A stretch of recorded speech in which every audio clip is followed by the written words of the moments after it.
Hi everyone, this is Blake Anderson and I'm a registered social worker and therapist here in Toronto, Ontario. I have over 14 years of collective experience as a registered social worker and 5 years as a therapist. In this video I want to talk about the notion of the scapegoat being the truth teller and how from a young age likely the scapegoat was very much committed to at least some aspect of telling the truth and being honest and forthcoming usually. So they tend to have a kind spirit and someone that believes in goodness and the truth. But in these families, if you're in a narcissistic family, that very speaking of the truth was a cause of concern and something likely that you were punished for. In life, you likely kept yourself small because of that and perhaps didn't speak up because of not wanting to rock the boat that are narcissistic, or if it's one parent, they never wanted to acknowledge that truth. And so they needed to discredit that person, the scapegoat. They never wanted to actually acknowledge that truth. So in order for them to do that, they smeared your name and discredited you basically. And it's likely that if you have another narcissistic parent, or let's say a codependent parent, and or siblings, they're likely that they went along with this as well. Maybe sometimes there is an alliance with certain siblings, but even then they might acknowledge some of the truth, but they won't really want to go in depth about it. And there's a certain suppression of their memories. Maybe they're the golden child, right? And so they'll speak to some degree of the truth and acknowledge that dad does this or mom is this way. But when pressed on it, they will usually push back and not want to delve into the discussion of any kind of actual truth of the matter. And this can be obviously very harmful for the scapegoat as they get older, because they probably associate speaking truth as somehow being not loyal and causing harm to other people. And there's a notion between white lies and black lies. There's a difference between having a time and a place, knowing your audience, and not being crude or an asshole about potentially hurting people by saying certain things. Sometimes this is young kids, right? They don't really have a filter and they'll just say what's on their mind about what they think. It can be quite refreshing because they just state it how it is. But as adults, we have a lot more of a filter. If you're at work or you have your persona, so you probably have your professional self that you don't say certain things to colleagues or watch what you say. Certainly, I think I live in Canada and there's some cultural components. Canadians sometimes don't always want to be frank or speak the truth about things and can be very passive about matters. I'm thinking just more political, like people want to be nice and they don't want to hurt other people, but I think they almost default sometimes to not stating the truth. Cultural aspects can play a part in this. In America, people, especially New Yorker, right, they'll be just more frank and more to the point and speak off the cuff. But I guess in a journey of the scapegoat, and if you went no contact, it's knowing that you can speak the truth, that you don't need to hold back, you don't need to censor yourself. In that family, it's probably the sense that you're being too much. Maybe they say that you're psychoanalyzing them. And because the narcissist has these defenses, right, they'll never admit, like they say that one of the last things you should do is confront a narcissist about being a narcissist, because it's likely they're just going to become more volatile with those remarks and they'll deny it. It's not likely going to go anywhere. But I think that a lot of scapegoats and people on the receiving end, when they start doing their research and read about it, they get frustrated maybe and get angry and then blurt out some of these things. Most scapegoats or people on the receiving end of this often will tell the narcissist what they think and who they are, or at least who they think they are. It's likely the case that if you're the scapegoat in the family, you spent many years censoring and probably believing this perception that you're too much or that you're being rude or inconsiderate with your words. And yet, at the end of the day, you're just speaking what you saw and you observed. And I think you probably noticed too with your friends or with other people, you'd state certain things and you wouldn't get such a pushback. But with the narcissistic family, because of the superego, they want to ensure that they protect the equilibrium of the family. There's no feedback loop, because the notion is that the kids serve the narcissistic parent and the false self of the parent. And because the false self is not based in concrete truth or reality, there is a sense that everyone is lying or mistelling truth. So again, they might speak to the surface level. Okay, yeah, dad has this anger issue, but they wouldn't likely want to go any deeper than that. Whereas maybe he's been quite abusive, emotionally abusive and psychologically abusive throughout the years and really harmful. They probably don't want to speak to that. But if you bring that up with one of your siblings, they're likely thinking that you're being very difficult and causing disharmony in the family. But the thing is, in order for there to be trust in a relationship, there has to be a level of truth telling.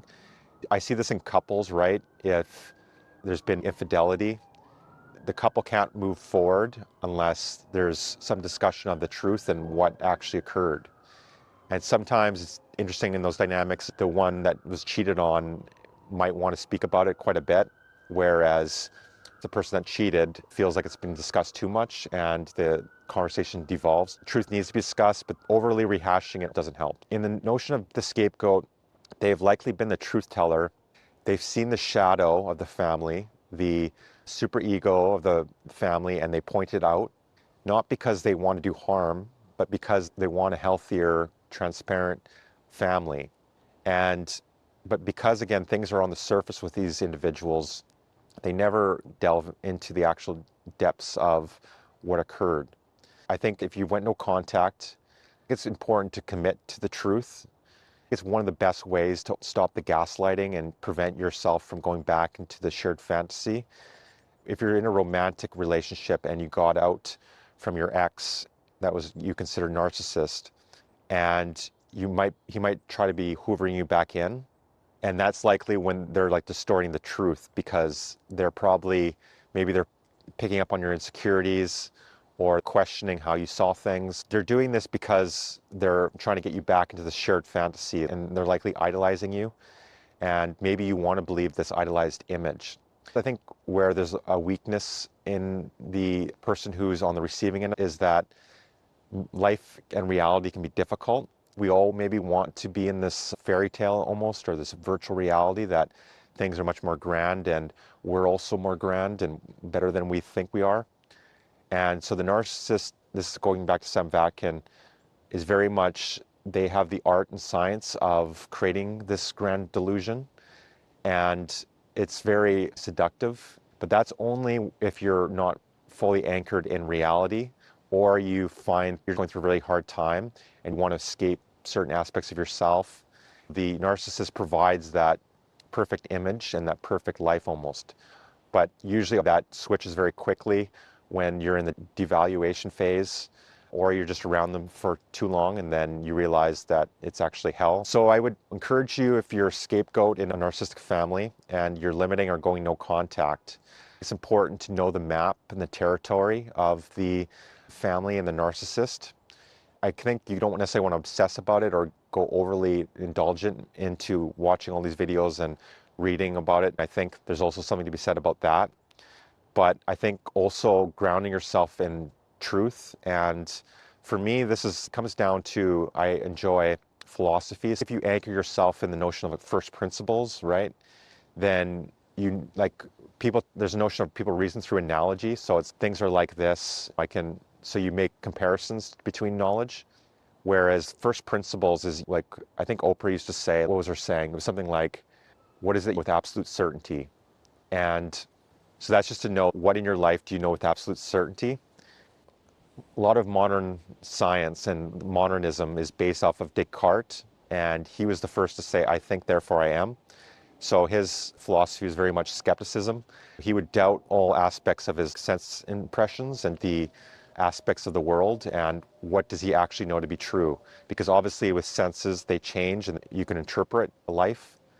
But if you ground yourself in first principle thinking, let's say you're a good person, you know what you saw, you could document some of these things, write it down, you check in with a friend who also has good reality testing, then by committing to the truth, you're no longer going to be persuaded into going back into the shared fantasy. These narcissists are often master manipulators. They don't do this necessarily intentionally, but because they're convinced of their false self, in order for them to survive and exist, they need to convince you of their false self. So they'll do a variety of distortions, and it's like you're in their distortion. There's a book on Steve Jobs, and I guess one could maybe consider him narcissist, I'm not sure, but there's a notion in Walt Isaacson's book.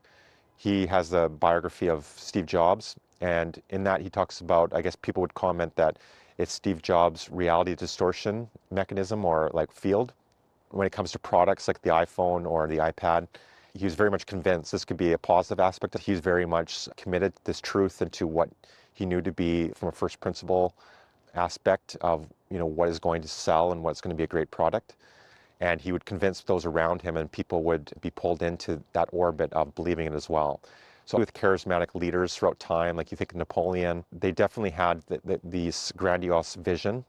And you can also understand that with someone in your family or in a romantic relationship, there is this grandiosity and identity disturbance. They want you to merge with them. They don't see you necessarily as a separate object, but they want to convert you into an internal object.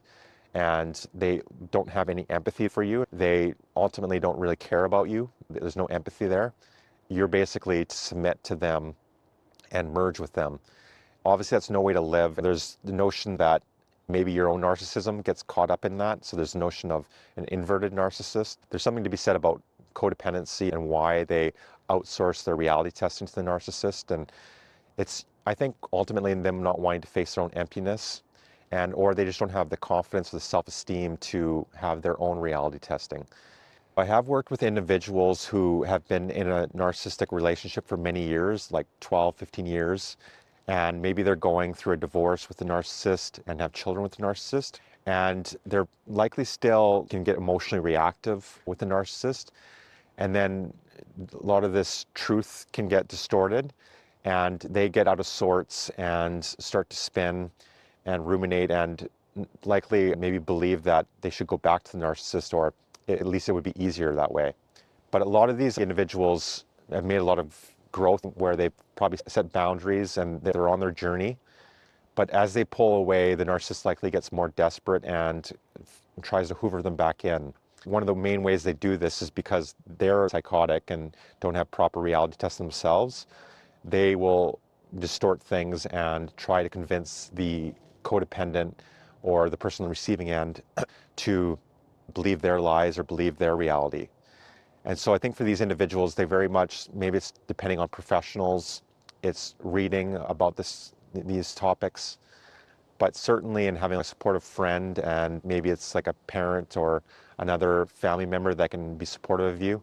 But that's all the ways that you can ground yourself in truth and ensure that you're not allowing these distortions or the narcissist to hoover you back into their reality testing. So in this video, I just wanted to talk about aspects of truth and how it's important to commit yourself to truth. You can consider reading philosophy, speaking with people who have proper reality testing and know you for who you are. It's having healthy skepticism, but then, what is it that you know for certain in yourself and about the world? I think writing down some of the hard times and the ways in which there was mistreatment will remind you of what the behavior was in the narcissist can be helpful. And yeah, it's just committing to truth, knowing that you don't have to censor yourself necessarily. Obviously, there's a time and place, so it's not like you have to go out there just stating whatever is on your mind. We all have filters, and that's needed. We have to be civil. But at the same time, I think it's better to err on speaking the truth, being frank, honest, transparent. These are all things that are healthy. In this video, I just wanted to talk about how speaking truth, committing truth, is the best way to counter the distortions of the narcissist. Moving forward in your own life, anchored in what you know to be true, is very important for your journey. Thanks and have a great day.